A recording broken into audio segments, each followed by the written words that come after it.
Good evening, everyone. Time for another silver update.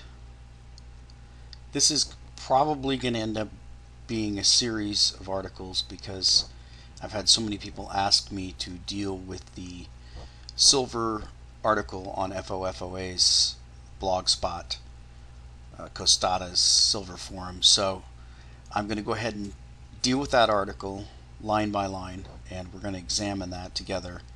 So it's probably going to end up being a number of entries. But be that as it may, we want to examine the arguments in full and see whether we agree with them or not. So let's start off with the daily chart and very interesting observations. First of all, our MACD, you can see that I've drawn our MACD from the 2008 lows.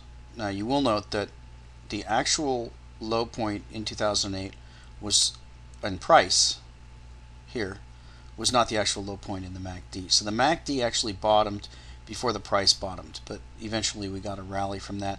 Maybe a similar case here, we don't know. We'll have to wait and see. But we did get a low on the MACD, and I've drawn a perfectly level line across to today, and you can see we just penetrated that low. So silver is now the most oversold that it has been since sometime in 2007. So that's quite a sell-off, and that leads me to my next line. And you can see I've been drawing in the past trend line, trend channel that matches that, and we're still in the trend channel. Now this support has not been broken, so the bull market remains intact. That's all a relative thing, but just this trend remains intact. We're up here, we're about halfway in the middle of the trend channel. You can see the volatility has increased dramatically. If we pull out a little bit here to the 8-hour, you can see that the volatility within the trend channel has gotten insane. We've broken down back into the trend channel all the way nearly to the bottom of it, run all the way nearly to the top, to the bottom again, and now we're coming back at the halfway point. So as Bixwer has pointed out, the volatility in silver has increased dramatically.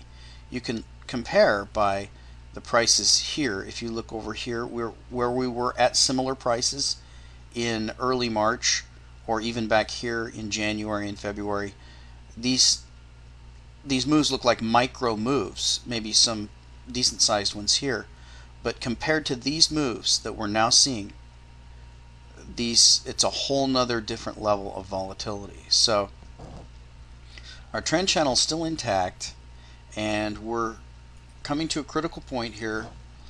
The other line I have here is the support line that's at about 31 something. That is our next level of serious support that will be tested or penetrated if this downtrend continues. How low can the MACD go? Well, of course there's no limit. For a comparable level, you can see that we hit 3 on the MACD on the high side. We've now reset to 1.2, 1.3. What that means, I don't know. The market can go where it wants, but those are the facts that we're looking at as far as the technicals. I don't have any time to deal with the coins. I have a lot of information that I've been sent regarding the coins that I've been promoting, the Wolf series and the Grizzly series. I did get a note from SGT who pointed out that it appears, if you remember, Tulving was offering the Grizzlies at $3.99 above spot, and they disappeared, and nearly at the same time we saw them pop onto APMEX at $6.99 above spot. So one might conclude from that APMEX went over and grabbed all those Grizzlies from Tulving and added $3 to the price. So don't know, can't really confirm that, but APMEX seems to have at least 10,000 of those. Maybe they bought up the whole lot, I don't know. So let's jump on over to the topic at hand, and it's a big topic. It's FOFOA's Costada's Silver Open Forum. was published on May 7th, and it's been a source of some controversy because normally FOFOA's site is strictly a gold site and a free gold site, and I don't know how much any of you know about the story, so I'm going to just try to review it in brief. If you go to the original FOFOA intro, which came back in August 2008, which is kind of interesting timing because that was the beginning of the collapse. But the intro goes through the introduction of FOA. FOA stands for Friend of Another, and Friend of Another was a anonymous person who posted to a gold forum. It was Michael J. Casares from USA Gold. He posted a series of articles written by FOA, or actually it was written by another FOA. I guess he's FOA. Now this blog here, FOFOA, is someone who's brought out the archive and has started talking about it again. So it's friend of a friend of another. That's what that stands for. But the original FOA was the person who brought out the writings of another who is anonymous. And the topic of FOA's original writings, they occurred in the 90s, and you can go to FOFOA's site and find original links back to the original articles that came out in 1996, 1997, 1998. And to just summarize, they have to do with a theory that has to do with the Arab states, or specifically the OPEC states, and their accumulation, or their alleged accumulation, of gold through the LBMA.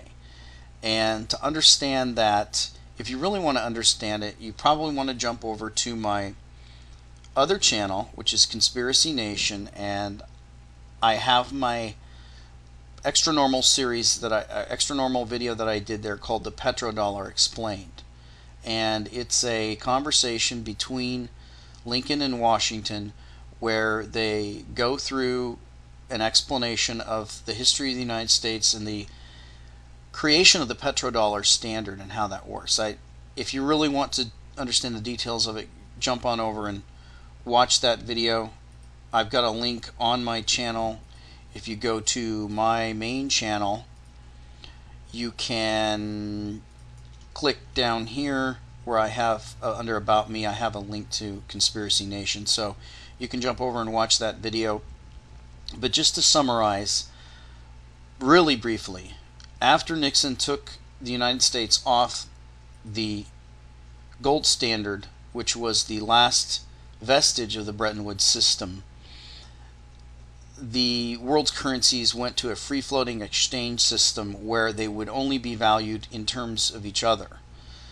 Now, that's the general understanding of what the full breakdown of the Bretton Woods brought, but the petrodollar explanation is that this time frame in the early 70s coincided with a time frame where the United States set about to introduce another system, another dollar-based system that would back the dollar with oil instead of gold, which it had been backed by. So that's the idea of the petrodollar, that the dollar is backed by oil instead of gold, and that the purpose of that was to cause the dollar to continue in its dominance as world reserve currency. And the basic mechanisms of that was that the United States would agree to protect the OPEC nations militarily if they would agree to only sell their oil in dollars. And that standard still exists today.